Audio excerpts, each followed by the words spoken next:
session is going to walk you through some of the basics of Blackboard Collaborate and how you can use it with your students. First thing is how you access it. So after I set up a Blackboard Collaborate Ultra session for you, you'll get an email that'll give you your link to the moderator. That link is specific to you. It won't work for other people. It's going to be your email address associated with it. So on that's going to be this link that says your link. And then for your students, you would give them the guest link or anyone you want to join it. So if you're having a co-teacher join you as well, you can also send them the guest link and change their role within it when they're in it. And I'll show you how to do that in a little while. So to get there, you're just going to click that link, join the Blackboard Collaborate session. So when I do that, it's going to open up. I already have it set with your name when you join. That's why that link is specific to you. And when I join, I already see that I have a student in here. So I'm in here, here's student A, and then down here in the corner is how I can get to my Collaborate panel. So within that panel, I can see the attendees, I can see the chat window, I can share some content, and I have settings. By default right now when I am setting up everyone's sessions, I am making it so that participants can't do anything. The reason is, in my thinking in that is, when you are not there, you don't want to have your students being able to go into this necessarily unmonitored with audio, video, and chat messages. So as a moderator, you can go into the settings when you're ready to open this up and decide what students can share. So if you want students to be able to share audio or post chat messages, and you can change that within your session as well. So if you're gonna deliver some content and just have them listen at first, and then you want to open up the chat or you want to open up the audio, you can go ahead and do that. So I can just turn those things on, and then my students would have that ability.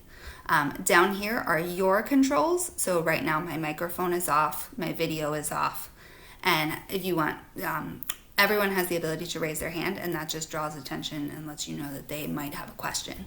So you have to click audio on, you have to choose to share your video. So when you do that, it's just going to give you a video preview first, and then you can click share video. So mine doesn't appear to be working right now, I think because of Snagit.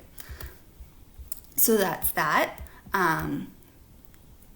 If you're having any audio and video trouble, you can check within audio and video settings, and your students can do that too. So if they're having trouble, guide them to that area so that they can set up their microphone and camera. And if they are having trouble still, they can call in and use their phone for audio. So this will give them a phone number that they can get to and a pin that they can put in, and that will get them right back into your Blackboard Collaborate with sound. The chat is where anybody can type questions. You can drive them towards that. You can have them react to certain things. So that's going to be there. And then share content is how you would share a presentation or anything like that that you wanted to share with your students in this kind of setting. Otherwise, they might just be looking at a video of you or this blank screen like I'm showing right now. So if I choose to share an application or screen, I can share my entire screen, an application window. So if I have a PowerPoint open or something, I can do that, or a Chrome tab. So I tend to work with Google presentations and Google Slides. So if I do that, I can just open the presentation that I have, click share, and it's going to let me click through that, and within that my students are seeing that here, so on that tab. So if I go back here and present, it's showing up here. So the thing to keep in mind is you'd have to toggle back and forth unless you tile your screen so that you can see both of those at the same time, or you have the opportunity to work on two monitors. You can see those side by side. So if you are presenting and you're working in that tab, you may not necessarily see the chat unless you have it set that you can on two different screens. So just remember that. So that's how I share content, and then I can stop sharing the content if I need to. If I want to share files like PDFs or anything like that, I can put that there and it'll put it on the screen. Anyone can view or has view controls over here so that they can make it actual size or zoom in or zoom out. So if you share something with them and they're having trouble seeing it, you can guide them to that. So that's how your students can interact with content. Polling is going to give them the opportunity to You can ask them some questions, some multiple choice questions or yes, no questions, so you can check for understanding along the way if you want to, or you can just drive them to type answers within the chat, like I said. And remember, you can turn that on and off. You can also record all of your sessions. So if you go here, again, there's that phone number.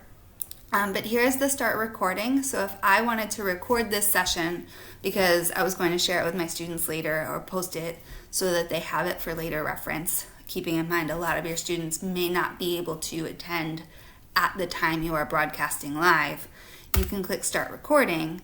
It'll let everyone know it's being recorded. You'll get a link at the end of that recording. You can let me know if you want to download it as well and upload it to YouTube, but you can share that direct link so that your students will be able to access that recording later.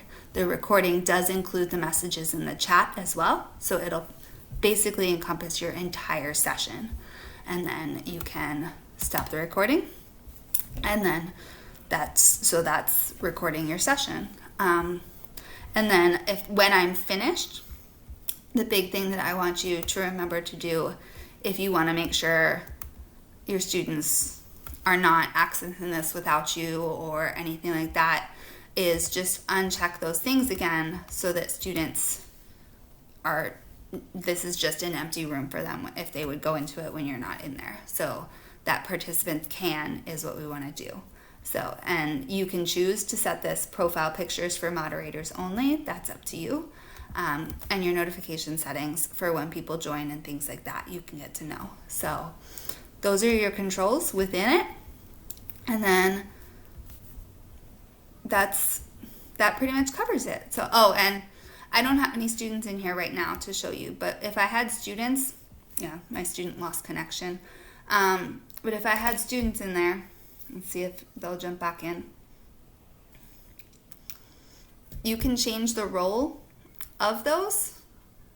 So like I said earlier, if your co-teacher or anything like that is in there, or someone jumps in that you want them to be able to share their screen, if you click on the three dots, you can make someone else a presenter or a moderator. So the moderator has all the controls I just showed you.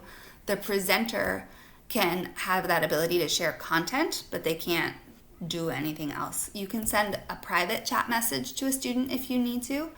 Making someone a captioner allows them to type on the fly, so they can type and caption what you are saying as you are going. So if you do that, you want someone that can type quickly and accurately. And you can also remove people from a session. So if they are not supposed to be there at that current time, or you need to remove someone, you can click remove from session. So remove from session, and they get the message that they were removed. So those are your Blackboard controls. I think that covers it. I'm going to stop sharing my presentation so you can see I know I'm the only one in the room right now. So those are the basics. If you have any other questions or thoughts, questions, comments, concerns, let me know. I'm happy to hop into a Collaborate with you and help you out with anything. Thank you.